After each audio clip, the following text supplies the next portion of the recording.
গাড়ি হেন গেছে কেমনে?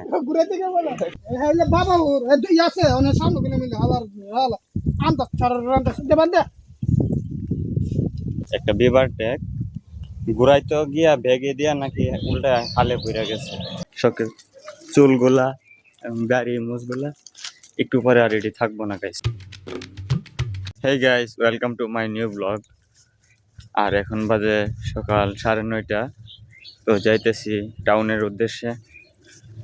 তো আমার যে স্যামসাং ফোনটা আছে এটার ব্যাটারিটা চেঞ্জ করতে হইব, কারণ এটার ব্যাটারি খুবই দুর্বল।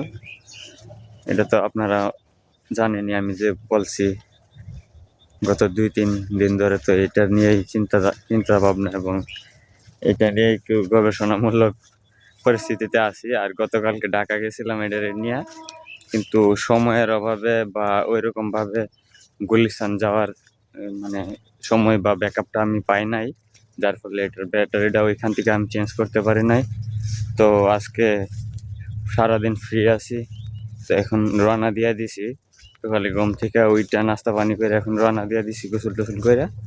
তো যাই টাউনে, গ্যাসের ব্যাটারিটা দেখি ব্রাহ্মণবাড়িয়াতে আছে কিনা, যদি থাকে তাহলে সাথে সাথে চেঞ্জ করে নিয়ে আসবো। তো আর একটা চার্জারও আনতে হবে এটার, কারণ এটা হলো টাইপ বি, পুরাতন মডেল। তো বর্তমান সবগুলো ফোনই কিন্তু টাইপ সি। তো একটা চার্জারও আনতে হবে, আর এটার সার্ভিসিং ব্যাটারি সব কিছুই ক্লিয়ার করতে হবে। আজকের ভিতরে এই ঝামেলাগুলো শেষ করতে হবে। আর গতকালকে ঢাকা থেকে আসার পরে শরীর এত ক্লান্ত আর এত টায়ার্ড আছিলাম যে খাওয়া দাওয়া না কইরা গোসল টোসল না দিয়ে শুধু হাত মুখ ধোয়া শুয়ে পড়ছিলাম। আর এত পরিমাণে একটা ঘুম হয়েছে, মানে আমি দিন দুনিয়ার কোনো কিছুর খবর নাই।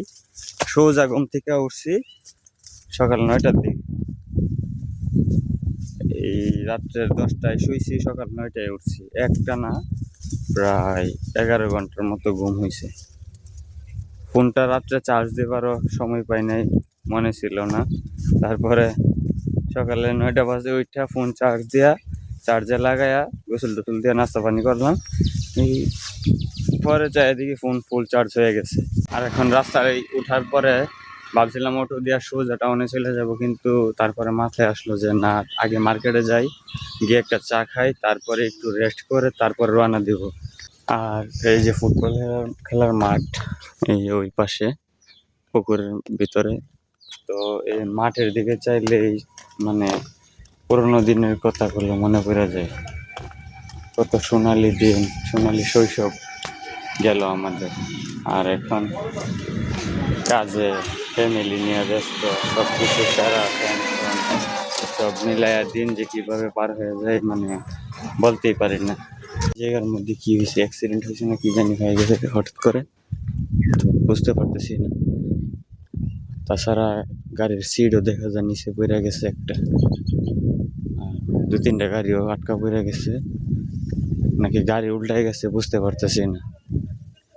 দেখি সম্ভবত গাড়ি উল্টায় খালে পড়ে গেছে।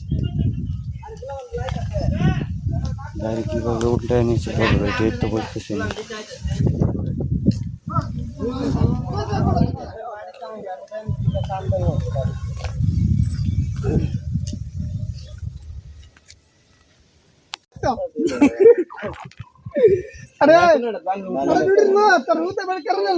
গাড়ি হেন গেছে কেমনে?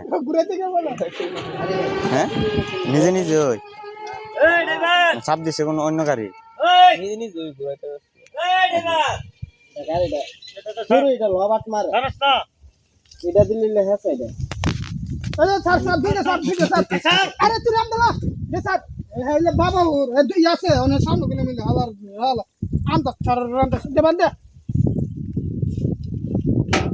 যেটা ভাবছি ওইটাই হয়েছে, একটা বিবার ট্যাগ ঘুরাইতে গিয়া ভেগে দিয়া নাকি উল্টা খালে পড়ে গেছে।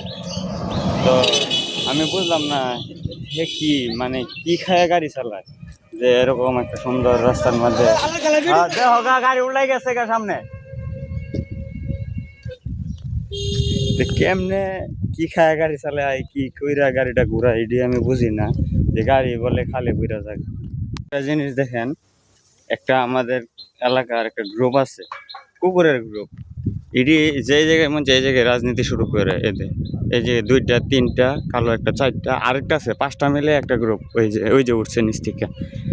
তে এটি আসলে মানুষের ধান ক্ষেত, হাঁস মুরগা গরু ছাগল সবগুলারে অনেকগুলা ডিস্টার্ব করতেছে। প্রায় 2-3 মাস যাবৎ আমি দেখতেছি এটি কই থেকে জানি আসলো একটা গ্রুপ। আগে 1টা 2টা ছিল, এখন একসাথে 5টা মিল হয়েছে, হয়ে একটা গ্রুপ হয়েছে। এখন যেদিকে যায় ধান খেতে লাইল দেওয়া যাক, আরো বাড়িতে ঢুকো কিংবা গরু ছাগলের পাশে দেওয়া যাক, যা ডিস্টার্ব করে। হাঁস মুরগারে থাপা মারে, গরুর 5টা মিলে একসাথে ধরে ডিস্টার্ব করে। অবশেষে সব কিছু ক্লিয়ার। আর মোবাইলের ব্যাটারিও চেঞ্জ করলাম, স্ক্রিন প্রোটেক্টরটা আবার চেঞ্জ করলাম, কিছু শ্যাম্পু এবং একটা টাইপ বি কেবলও কিনলাম। আর এখন আছি ব্রাউনবাড়িয়া পৌর মার্কেটের সামনে, যে মার্কেট থেকে আমি সবগুলো চেঞ্জ করছি। আর এটা হচ্ছে লেক একটা। আর গাইস এখন সব কিছু শেষ কইরা এলাকার মধ্যে চলে আসছি, এই মাত্র অটো থেকে নামলাম। তো একটা গ্রামীণ সিমও নিয়ে নিলাম, আরো অনেক কিছু বাজার সদাই দেখছেনই তো ব্লগের মধ্যে।